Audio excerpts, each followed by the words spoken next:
जी, अस्सलाम वालेकुम बेटा, क्या हाल है आप सबके? मुझे उम्मीद है कि आप सब खैरियत से होंगे बेटा। आज की जो वीडियो है वो जी बेटा 8 क्लास के लिए है और 8 क्लास के जो बच्चे हैं वो अटेंशन हो के बैठ जाएं कि मैंने 10 डे का प्लान आपके साथ शेयर किया है। और पहले दिन आपके MCQs प्लस लॉन्ग क्वेश्चन है, ठीक है ना। 27 तारीख वाले दिन, ठीक है ना, आपने MCQs प्लस लॉन्ग क्वेश्चन याद करने हैं। अब बेटा आज की वीडियो में मोस्ट इंपॉर्टेंट एग्ज़ाम 2026 की लॉन्ग क्वेश्चन बता रहा हूँ। बस यही लॉन्ग क्वेश्चन अगर आप कर लेते हैं तो आपके जो पेपर में 30 में से 30 नंबर ही आएंगे, ये गारंटी है मेरी, ठीक है ना। अब ये लॉन्ग क्वेश्चन आप इंग्लिश मीडियम में भी है और उर्दू मीडियम में भी है, और साथ बेटा इनका हल भी है, इंग्लिश में भी लिखे हुए हैं और उनके आंसर उर्दू में भी लिखे हुए हैं। अब आपने करना क्या कि आपने 6 चैप्टर्स के लॉन्ग करने हैं। अब वो 6 चैप्टर करने हैं जो सबसे ईजी होंगे।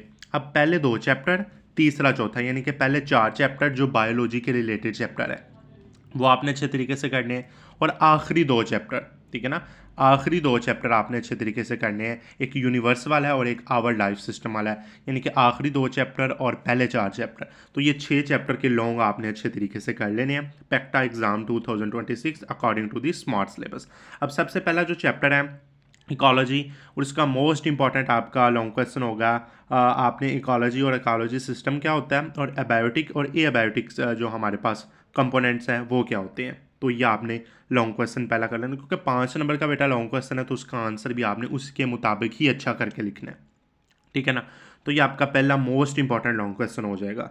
अब उसके बाद अगला जो लॉन्ग क्वेश्चन होगा ये जी कार्बन और ऑक्सीजन साइकिल है, ठीक है ना। कार्बन और ऑक्सीजन साइकिल की आपने वजाहत करनी है। कार्बन साइकिल अलहदा होगा, ऑक्सीजन साइकिल आपका अलहदा होगा, और ये भी मोस्ट इंपॉर्टेंट लॉन्ग क्वेश्चन है। इसके ऊपर मैंने हाईलाइट इसको किया हुआ है इस चैप्टर का, ओके जी। उसके बाद इस चैप्टर का मोस्ट इंपॉर्टेंट लॉन्ग क्वेश्चन इससे अगला है, ये भी इंपॉर्टेंट है, फूड वेब और फूड चेन, ये भी इंपॉर्टेंट है, इसको भी आप अच्छे तरीके से करिएगा। पर ये इतना ज़्यादा जो कहना इंपॉर्टेंट नहीं, 80% है, इसको भी आपने करना है लाजमी। जो इस वीडियो में लॉन्ग क्वेश्चन बताऊंगा वो आपने लाजमी करने हैं, ठीक है ना। उसके बाद अगला जो मोस्ट इंपॉर्टेंट लॉन्ग क्वेश्चन है वो आपका ग्लोबल वार्मिंग है और उसके असबाब और असरात हैं, ये आपने अच्छे तरीके से कर लेना है, ग्लोबल वार्मिंग का क्वेश्चन। उसके बाद अगला आपका लॉन्ग क्वेश्चन है इस चैप्टर का, माहौलियाती मसाइल के हल को बयान करें, ठीक है ना। आलूदगी में किस तरह कमी कर सकते हैं, शजरकारी किस तरह कर सकते हैं, नायाब अनवान यानी कि हमारे पास उनका तहफ़्फ़ुज़ हम किस तरह कर सकते हैं, ठीक है ना। तो ये आपका ये इंपॉर्टेंट लॉन्ग क्वेश्चन है।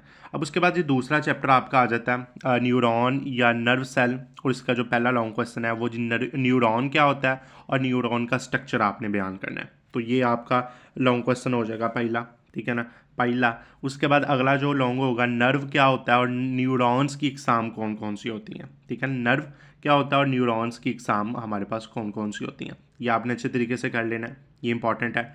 अगला आपका लॉन्ग है, सेंट्रल नर्व सिस्टम क्या होता है, उसमें दिमाग है, फोर ब्रेन है, मिड ब्रेन है, हेड ब्रेन है, तो ये आपने अच्छे तरीके से। उसके बाद फोर ब्रेन क्या होता है, इसकी साखत और अफ़ाल बयान करने, ये आपका लॉन्ग क्वेश्चन है।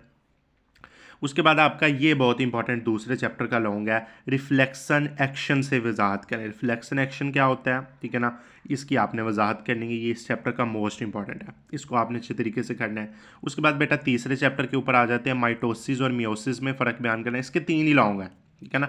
माइटोसिस और मियोसिस में फ़र्क बयान करना है, ये आपका पहला है। दूसरा, माइटोसिस और मियोसिस की महसूसी खसूसियात को बरकरार रखने में मदद देती है, इसका पहला माइटोसिस हमारे पास उसका रिलेशन क्या है, माइटोसिस की ख़यालियाती तकसीम की तफसील से वजाहत करनी है माइटोसिस की।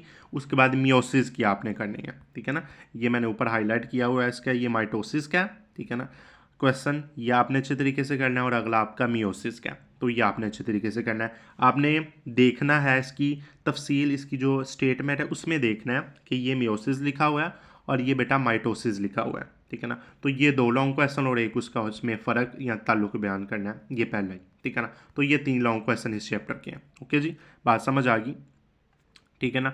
ये ऊपर वाला हिस्सा है और ये उसका नीचे वाला हिस्सा है, ओके जी। तो आगे आ जाए जी, आपका जो चौथा चैप्टर है उसके लॉन्ग क्वेश्चन देख लें। जेनेटिक इंजीनियरिंग में बैक्टीरिया की अहमियत बयान करनी है, ये आपका मोस्ट इंपॉर्टेंट लॉन्ग है। उसके बाद आपने बयान करना है कि बैक्टीरियम में जीन दाखिल करने के अमल को बयान करना है, ठीक है ना, ये भी इंपॉर्टेंट है। उसके बाद अगला है, ये बहुत इंपॉर्टेंट है। अब ये लॉन्ग क्वेश्चन आपको कई तरीके से आ सकता है, ठीक है ना, ये लॉन्ग क्वेश्चन बेटा आपको कई तरीक़ों से आ सकता है। ज़राअत में बायोटेक्नोलॉजी की किरदार की अहमियत बयान करें, उसको खसूसियात बयान करें, उसका कोई भी करैक्टरिस्टिक्स बयान करें, उसका रोल बयान करें, तो ये लॉन्ग क्वेश्चन आपको कई तरीक़ों से आ सकता है। ये छोटी स्टेटमेंट से भी से आ सकता है, ये बड़ी स्टेटमेंट बन के भी आ सकता है। तो ये मोस्ट इंपॉर्टेंट चौथे चैप्टर का लॉन्ग है, ठीक है ना। उसके बाद ये भी देख लें सेहत के शोबे में बायोटेक्नोलॉजी कैसे इस्तेमाल होती है, ठीक है ना, ये भी कर लीजिएगा। अब बेटा जी उसके बाद अगला आपका लॉन्ग क्वेश्चन आ जाता है आपका 11वें चैप्टर का, रोज़मर्रा की ज़िंदगी में technology, technology in everyday life, 11वां चैप्टर।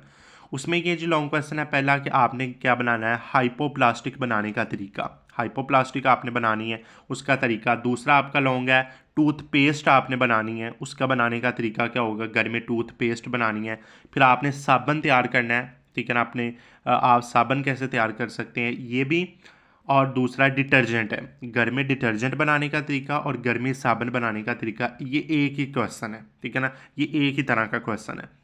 क्वेश्चन दो आ सकते हैं, आंसर इनका आप एक ही याद कर सकते हैं। तो ये बेटा इस चैप्टर के ये 4 लॉन्ग थे। एक पहला था आपका हाइपोप्लास्टिक बनाने का तरीका, दूसरा आपका टूथपेस्ट बनाने का तरीका, तीसरा आपका साबुन और डिटर्जेंट बनाने का तरीका, यानी कि 3 ये बनते हैं। उसके बाद बेटा आखिरी आपका चैप्टर है आवर यूनिवर्स, हमारी कायनात। उसमें आपका गैलेक्सी के बारे में आपने नोट लिखना है, कहकशां पर नोट लिखना है। उसके बाद आपका गैलेक्सीज़ की एग्ज़ाम लिखनी है, किस तरह की एग्ज़ाम होती है इसकी, ठीक है ना, तो ये आपकी एग्ज़ाम है। और उसके बाद सितारे क्या होते हैं, तो ये आपने अच्छे तरीके से कर लेना है। उसके बाद ब्लैक होल इस चैप्टर का मोस्ट इंपॉर्टेंट है, ब्लैक होल क्या होते हैं और उसकी मौजूदगी को किस तरह सबूत दें इसकी मौजूदगी का। उसके बाद ये भी एक इंपॉर्टेंट है कि खुलाई तहकीक में इस्तेमाल होने वाले मुख्तलिफ टेक्नोलॉजी के औजार कौन कौन से होते हैं। खुलाई रॉकेट है, इंटरनेशनल स्पेस स्टेशन है, तो ये आपके 2 ही होंगे। तो ये बेटा जी इस चैप्टर के लॉन्ग थे। पहला आपका गैलेक्सी, गैलेक्सी की एग्ज़ाम, सितारे क्या होते हैं बेटा और ब्लैक होल क्या होते हैं, ये 4 बहुत इंपॉर्टेंट है। उसके बाद आप आखिरी भी कर लीजिएगा जिसमें आपका खुलाई रॉकेट और इंटरनेशनल स्पेस सिस्टम है। अब ये जी 29 फाइल हैं, 29 पेजेस हैं, ठीक है ना, एक ऊपर वाला निकाल के 28। तो ये पहले चैप्टर के 4 हैं, ठीक है ना, दूसरे के आपके 4-5 हैं, तीसरे के 3 ही हैं, चौथे के 4 हैं, ठीक है ना। अब 11वें के भी 3 हैं और ये 12वें के भी 3-4 हैं, ठीक है ना। तो इनको आप अच्छे तरीके से याद कर लें तो बेटा आपके 30 में से 30 नंबर आपके पक्के हैं साइंस के पेपर में, ठीक है ना। तो इंशाल्लाह अगली वीडियो में मुलाकात करेंगे। अल्लाह हाफिज़।